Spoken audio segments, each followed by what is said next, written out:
Welcome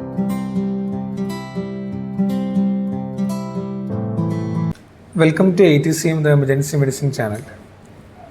A 3-year-old child presented to the ER with complaints of multiple episodes of loose stools since one day. Initial PAT assessment, on appearance, the patient was irritable, breathing was normal, color was pale. Coming to primary survey, airway was patent, no pooling of secretions. Coming to breathing, respiratory rate of 30 per minute, saturation of 98% in room air. Air entry bilaterally equal. Coming to circulation, heart rate of 104 beats per minute, BP of 90/60. Capillary refilling time was less than 2 seconds. Skin looks pale at this point of time. Coming to disability, child responds to verbal stimulus, pupil bilaterally equally reacting to light. Coming to exposure, temperature of 98.2 degree Fahrenheit. Coming to sample history. So, how will you assess a pediatric child? The PAT assessment based on the appearance, breathing, and the color of the child. What all things will you check in appearance? In appearance, the patient is alert, the child is alert, lethargy or irritable. Then breathing, the pattern of breathing. Then color of the child, pale, normal, pale, mottling, anything is present. So, appearance we need to check for the tickles. We need to look for the tone, interact, consolability, look and speech. That should be checked. Breathing, you need to check for the respiratory rate, saturation and pattern of breathing. Circulation, you need to look for the mottling, cyanosis or any other color changes. Okay. Then primary survey. So what all things did you find the primary survey? What is heart rate? Heart rate is 104 beats per minute. Then? BP was 90/60. Capillary refilling time was less than 2 seconds. So what is the normal for this 3-year-old child? 3-year newborns 100 to 120 to 160. 1 to 3 years 90 to 140. Okay. Normal. So heart rate is normal. BP, how much is expected? BP is 70 plus age into 2. Less than that is hypotension. So this patient it was normal. Okay. So age, that is supposed, age is 90 plus age into 2 is the BP which is expected. If it is going below 70 plus age into 2, then it is hypotension. Okay. Then GCS? GCS was patient was alert, responding to verbal stimulus. Okay. How will you check pediatric GCS? We can just look at the patient is alert, patient is lethargy or irritable like that. Either you can check the ABPU score, otherwise, like, what is the difference between adult GCS and pediatric GCS? We can't assess the verbal component. Eye opening and movements will be same. So verbal, how will you find? How will you score? ABP score. So verbal you can do if the child is actively speaking or cooing, we can give a score of 5. The child is very irritable but obeying, irritable kind of behavior, cry and all is there, crying spontaneously, we will give a score of V4. If the child is crying to pain, then we will be giving a score of V3. Then if the child is just moaning only, then V2 and no response, V1. Okay. Coming to ample history, a 3-year-old child present to the ER with complaints of 4 to 6 episodes of loose stools since 2 days duration. It was watery in nature, associated with 1 episode of fever. No history of any blood in stools, abdominal pain, decreased urine output, vomiting, altered sensorium. Also gives history of food intake from outside. No history of any allergies, no history of any drug intake. No history of any similar episodes in the past. The last meal was taken 4 hours back. Antenatal history was uneventful. So this event started after 4 hours of taking outside food. Loose stools. Any fever, abdomen pain? 1 episode of fever was. 1 episode of fever. Pain was not. Loose stools. How many episodes? 4 to 6 episodes of loose stools. What was the content? Watery consistency. Okay. Okay. Then. No blood in stools, no history of any vomiting, altered sensorium, nothing was not. Okay. Immunization status, immunized up to age, no recent history of any vaccinations. Coming to examination, headed to examination. So, children in the history, what all special? So, in adult, we will be looking for this ample history, allergies, medications, past history, last meal, and events. In children, what extra things will you ask? Immunization history. Immunization history, then? Development history. How was the development? Even the prenatal and antenatal history should be asked. So that is important in all cases. So if the mother had some complications during the pregnancy or after the pregnancy, and immediate postnatal period, how much was it eventful or not? Then you'll have to ask for the development, like is the child developed for age? Is it a normal child or any abnormality? And regarding the feed also, you have told that this child has taken some outside food intake. So was it a new food? We don't know whether it is a infectious or non-infectious, whether any food intolerance, like any lactose intolerance, any food allergy or something. So that also should be mentioned. And after how much hours of food intake this happened? This event happened. So if it is like a viral infections, if it is like a infection with streptococcus and all, this manifestation will come within few hours. Otherwise, if it is like Shigella, E. coli and all, if it will happen only after 1 or 2 days. Okay. So what are the causes of diarrhea in a child? Most commonly infectious causes. In acute settings, it will be less than 7 days. It will be infectious causes. In infectious causes, most commonly it will be virus like rotavirus, adenovirus, astrovirus, novak virus, like that. Coming to bacteria, enterotoxigenic E. coli, Shigella can be there. In persistent conditions like more than 7 days also, infectious causes contribute to more. More than 14 days, it is chronic diarrhea. In that case, it is most likely non-infectious causes like the malabsorption syndromes, bacterial intolerance. In immunocompromised children, we need to suspect parasitic infections also. Then it can be either because of any congenital, if it is young child and all, congenital causes of any Hirschsprung's disease or something will be there, or allergic causes should be considered, and also surgical causes should also be considered. Coming to head-to-toe examination, sunken eyes was present, tears were present, oral mucosa looks dry, skin tiger less than 2 seconds, capillary refilling time was normal. Coming to vitals, heart rate of 104. Peripheries? Peripheries. No. Any mottling or anything? No mottling was. Okay. Except that skin was looking pale. Okay. Vitals. So how will you, based on that, how will you tell what type of dehydration the child is having? We will classify dehydration as no dehydration, some dehydration, and severe dehydration. Based on the conscious level of the patient, no dehydration, patient will be alert, whereas patient will be irritable in some dehydration and lethargy in severe dehydration. Coming to eyes will be normal in no dehydration, sunken in some dehydration, it is sunken in severe dehydration. Coming to tears will be present in no dehydration, whereas tears will be absent in some and severe dehydration. Coming to oral mucosa and tongue, it will be moist in no dehydration, whereas it is dry and very dry in some dehydration and severe dehydration. Then the thirst of the child, the thirst is present and it point towards normal or some dehydration, but thirst is absent, patient is completely drowsy, point towards severe dehydration. Okay. So this child, which type? Some dehydration. Some dehydration. So how much deficiency will be there in the body in some dehydration? In some dehydration, we will be calculating going according to the plan B. No. Like we classify it as mild, moderate, severe dehydration, or no dehydration, some dehydration, or severe dehydration. So how much fluid will be absent in the body, like approximately, when we call it as some dehydration?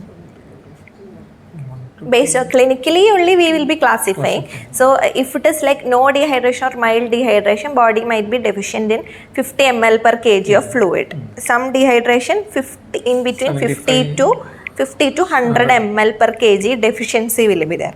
And if it is severe dehydration, more than 100 ml per kg deficiency is there. That is approximately. Okay.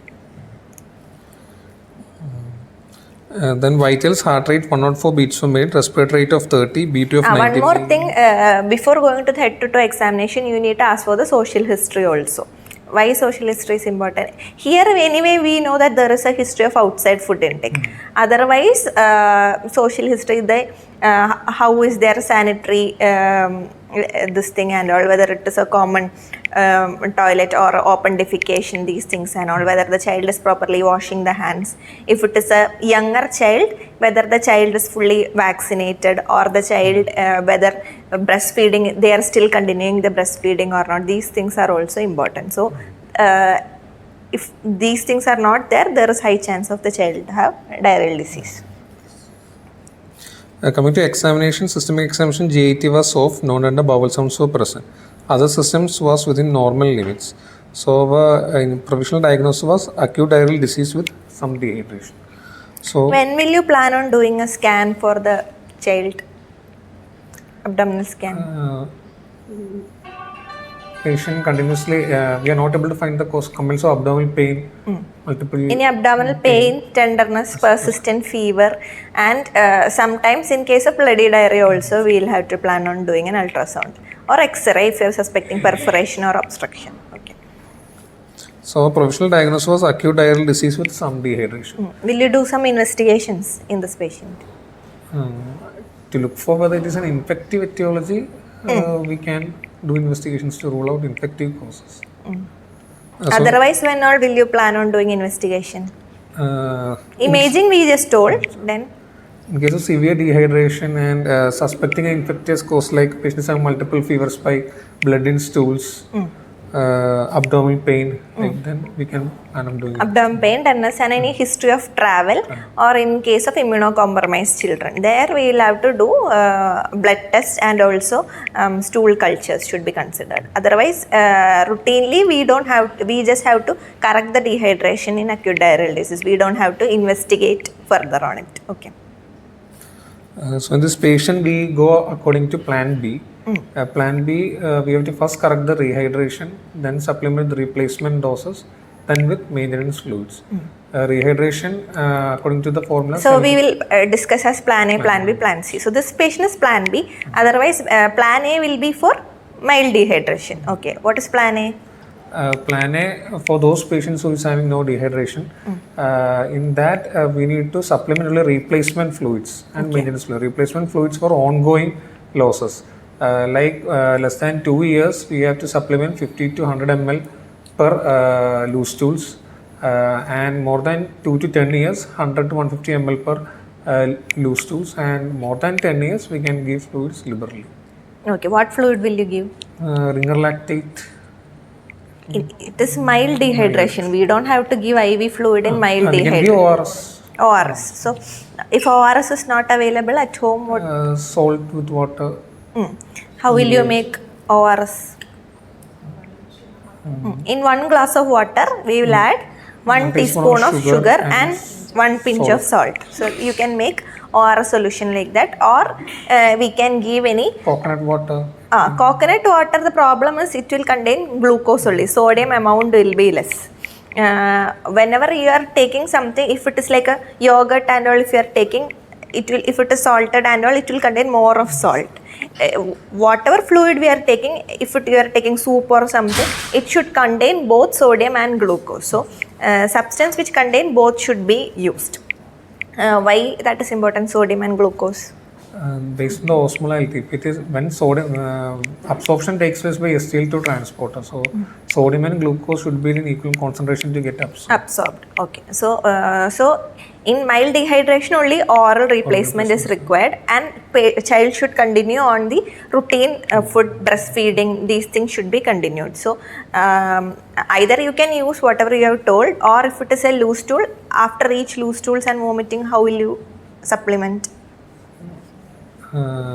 Replacement doses by this, and we can go with maintenance dose by holiday saga formula can be. Okay.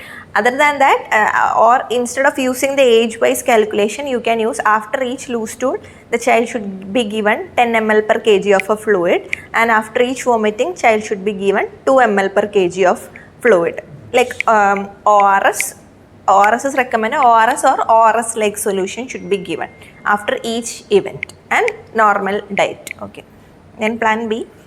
Plan B, we need to correct dehydration, then replacement dose and maintenance dose. Dehydration is calculated by 75 ml per kg.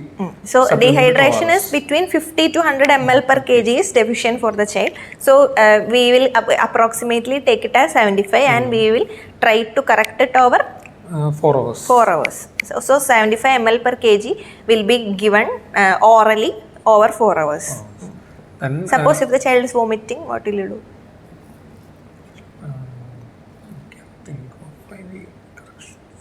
If child is vomiting, it is not a contraindication for oral rehydration. If the child is vomiting, if the child is becoming lethargic and if the child is going to severe dehydration, then we can plan on IV. Otherwise, after that episode of vomiting, after wait for 10 minutes and again you can give the oral rehydration. Okay, so that is the deficiency replacement. Then the replacement doses same as per episodes of loose stools. Okay. Then comes the maintenance dose fluid like holiday saga formula, like first 10 kg 100 ml per kg, then 10 to 20 50 ml per kg, and after 20 ml per kg. Of what? It is not like that. Like holiday sagar formula, whatever you told is correct. Like first 10 kg 100 ml per kg, 50 ml 20 ml per kg. That is the per day requirement. 100 ml per kg per day, 50 ml per kg per day, 20 ml per kg per day. But if you are giving the maintenance as IV fluid, how will you put? That is a per day requirement according to the weight. If we are planning to put this patient anyway, we are giving the we will be giving the whatever deficiencies there, we will be correcting. Along with that, we will be giving the maintenance. So if we are giving orally, we will be giving that orally.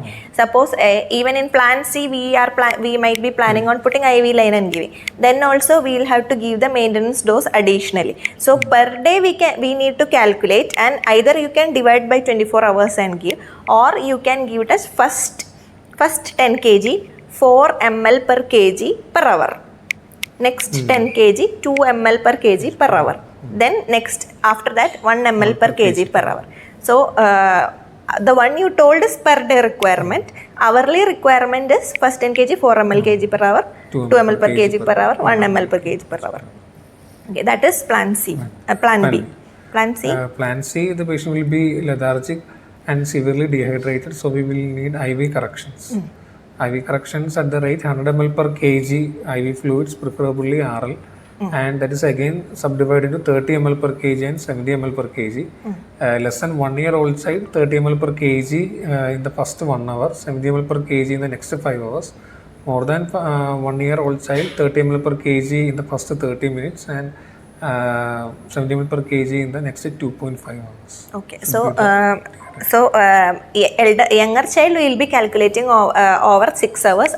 Elder child within 3 hours we need correct. Along with that, we will give the replacement and maintenance. Replacement dose for whatever loose stools and vomiting is happening, and the maintenance based on the holiday sagar formula. Okay, if the child is in shock, we can give bolus doses initially. How much? 20 to 60 ml per kg can be given. 20 ml per kg is a standard bolus dose. So what type of fluid will you select for bolus dose? Crystalloids like RL or NS can be used for bolusing to a child.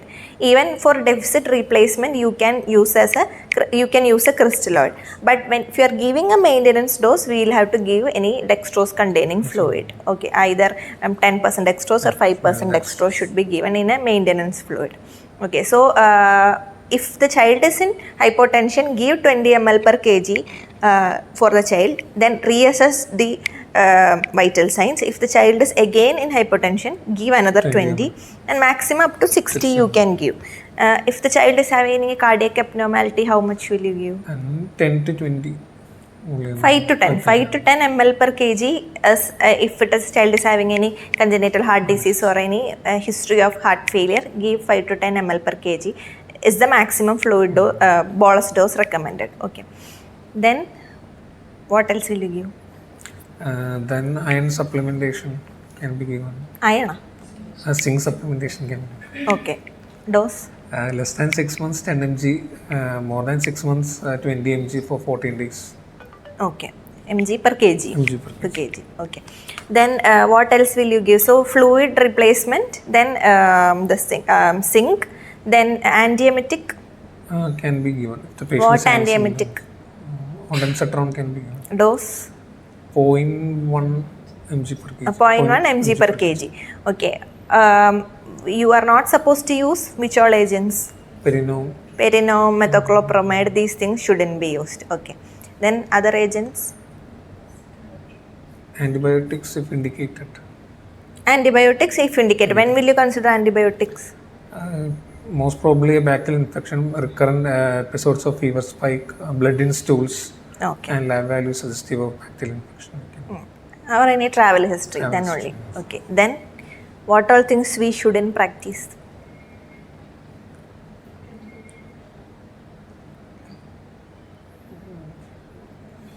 Will you give resicodotril? For bacterial infections, infectious etiology ideally. In case of children, resicodotril, especially other agents like loperamide and all can cause toxic megacolon and also these things are contraindicated in children. Even we in adults and all we will be giving lactobacillus supplements like Bifilac and all. In children also that is there, but there are no much studies supporting that. So it is not recommended, but there are people who practice that. That is not an absolute contraindication. But we shouldn't give any anti-motility agents to the child. Okay. Then anything else? Then when all will you consider admitting the child? If the patient is in severe dehydration, the patient requires admission. In mild dehydration? We can send the patient after reassessing. If the patient improves, we can send the patient back. So, after reassessing, in some dehydration, after 4 hours of correcting the dehydration, you can reassess and see whether the child has gone to mild or severe, and based on that we can make a call. In mild dehydration, we can give the we can advise the parents and discharge. If at all they are understanding and they are able to manage at home, the child can be discharged. So along with that, we will have to advise on safe hygienic practices and also to continue on breastfeeds. Okay. Anything else?